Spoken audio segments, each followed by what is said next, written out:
Inaasahan ko na ang bawat isa ay mayroong natutunan ngayong araw na ito. Sana ay magamit nyo yan sa inyong pang-araw-araw na pamumuhay. Hanggang bukas muli, paalam sa inyong lahat.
Magsitayo ang lahat para sa ating panalangin.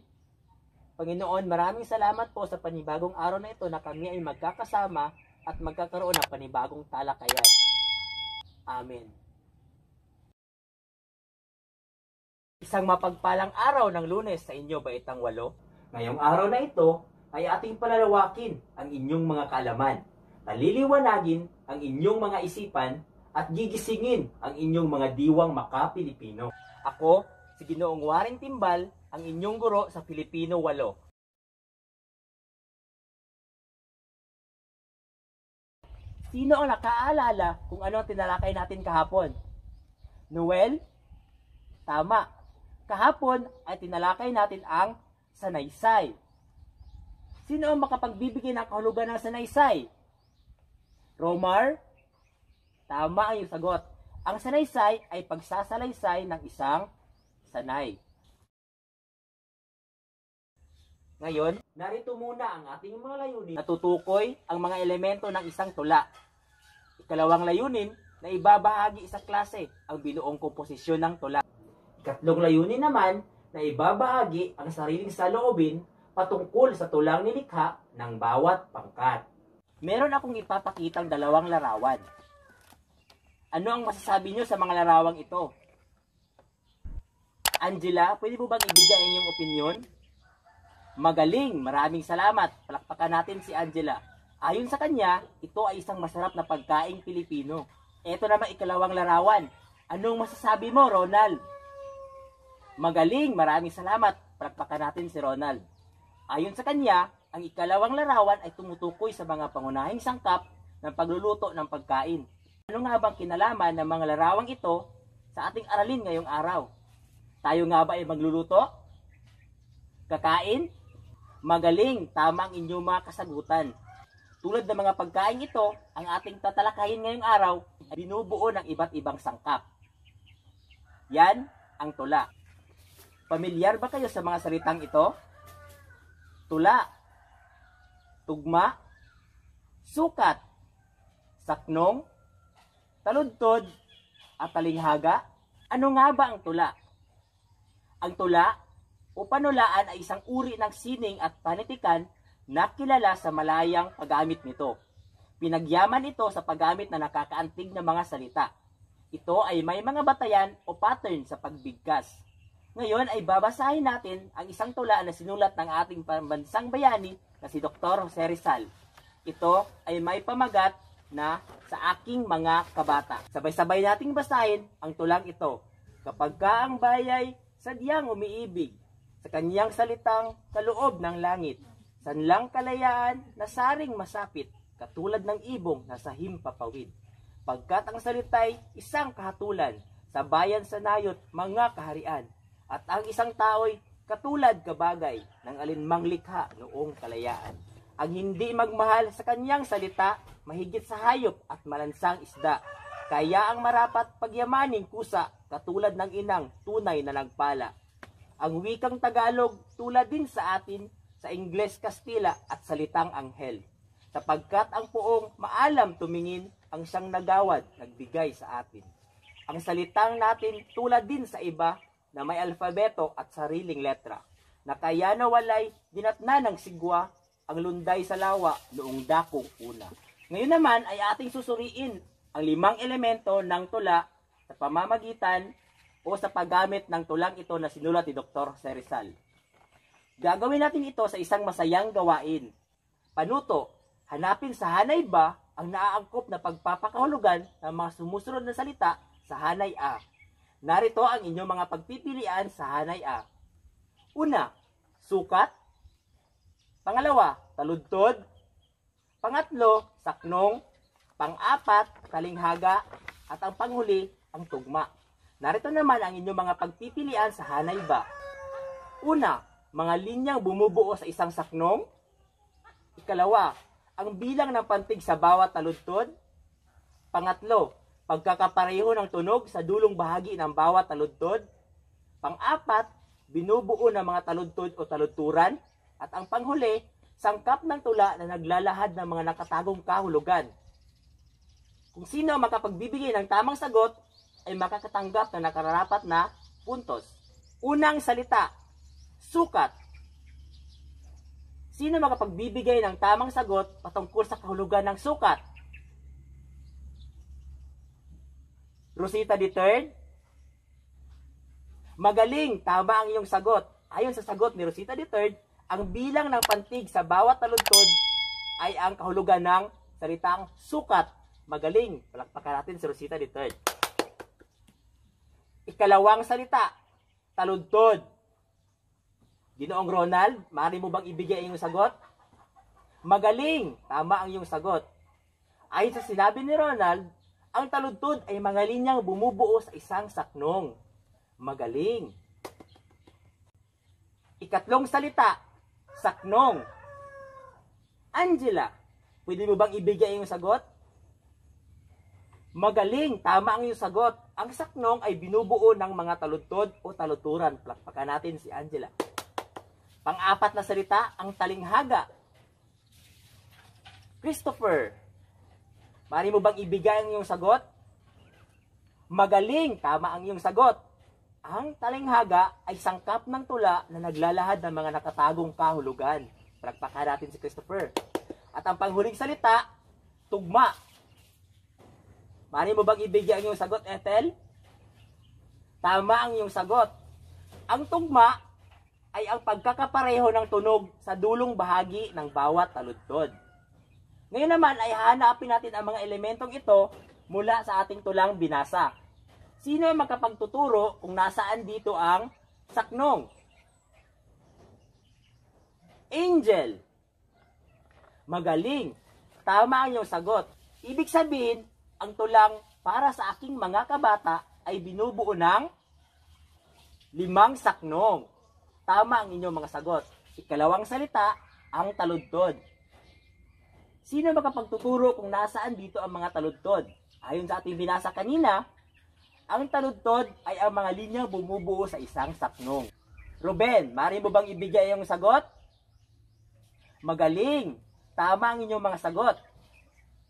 Ang mga taludtod ay ang mga linyang bumubuo sa isang saknong. Nangangahulugan na ang bawat saknong ng tulang sa aking mga kabata ay binubuo ng 4 na taludtod bawat saknong. Ang susunod nating hanapin ay ang sukat. Alam nyo ba kung paano hanapin ang sukat ng isang tula? Kailangan nating alamin ang bawat pantig ng bawat salita. Paano nga ba natin hanapin ang pantig ng bawat salita? Narito ang halimbawa, bato. Ang salitang bato ay binubuo ng 2 pantig. Ang pantig na ba at to. Bato. Bato. Ibig sabihin, ang salitang bato ay binubuo ng 2 pantig. Ikalawang salita, babae. Ang salitang babae ay binubuo ng ilang pantig? Christine. Tama ang iyong sagot. Ang salitang babae ay binubuo ng 3 pantig. Ang pantig na ba at babae. Tama ang iyong sagot. Palakpakan natin si Christine. Ngayon naman ay ating bibilangin kung ilan ang sukat ng bawat taludtod ng tulang ito. Kapag ka ang bayay sadyang umiibig. 12 pantig ang sukat ng unang taludtod. Ikalawang taludtod naman, sa kanyang salitang kaloob ng langit. Ang ikalawang taludtod ay binubuo pa rin ng 12 pantig. Ikatlong taludtod naman, sanlang kalayaan nasa ring masapit. Binubuo pa rin ito ng 12 pantig. Pang-4 na taludtod, katulad ng ibong nasa himpapawid. Ito ay binubuo pa rin ng 12 pantig. Sa ikalawang saknong, sino ang pwedeng makapagpantig upang malaman natin kung ilan ang sukat ng bawat taludtod sa ikalawang saknong? Alex? Tama ang sagot ni Alex. Ang ikalawang saknong ay binubuo ng 12 pantig bawat taludtod. Ibig sabihin, ang sukat ng unang saknong at ng ikalawang saknong ay parehong 12. Sa ikatlong saknong naman tayo, sino ang pwedeng makapagbilang ng sukat ng ikatlong saknong? O sige, ikaw ulit, Rosita III. Tama ang iyong sagot. Ang ikatlong saknong ay binubuo ng 12 pantig bawat taludtod. Ikaapat na saknong naman tayo. Donna, maaari mo bang bilangin ang sukat ng bawat taludtod ng ikaapat na saknong? Magaling! Tama ang iyong sagot, Donna. Palakpakan natin si Donna. Ang ikaapat na saknong ay binubuo ng 12 pantig bawat taludtod. Ang panghuling saknong naman, maaari mo bang bilangin ang sukat nito? Diana, tama ang iyong sagot. Ang ikalimang saknong ay binubuo pa rin ng 12 pantig bawat taludtod. Ibig sabihin, ang unang saknong, ikalawa, pangatlo, pang-apat, at pang-lima ay parehong mayroong tag 12 pantig. Ngayon ay atin nang nasuri ang mga elemento ng tula gamit ang tulang isinulat ni Dr. Jose Rizal. Handa na bang lahat para sa ating gawain? Magaling!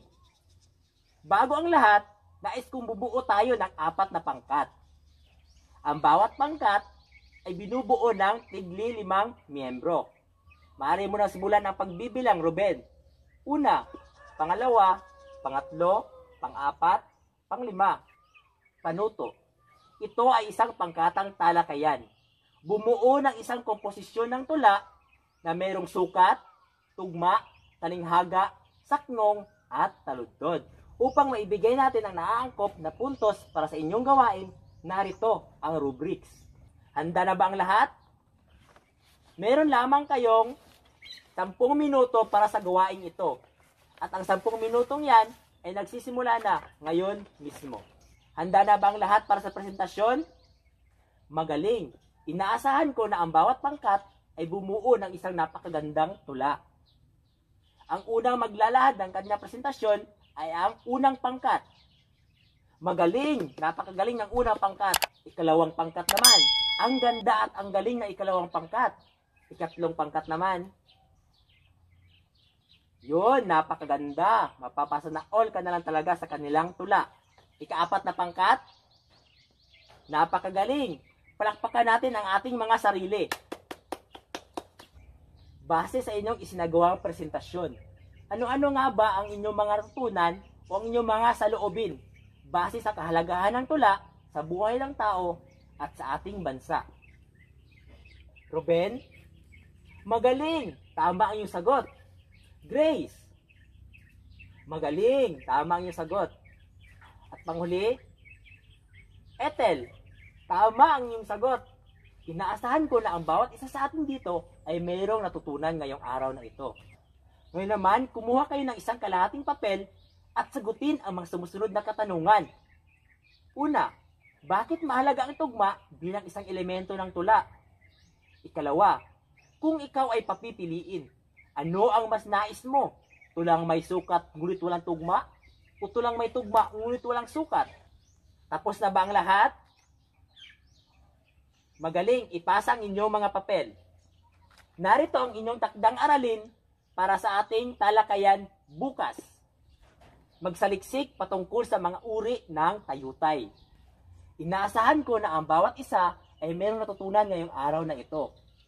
Sana ay magamit nyo yan sa inyong pang-araw-araw na pamumuhay. Hanggang bukas muli, paalam sa inyong lahat.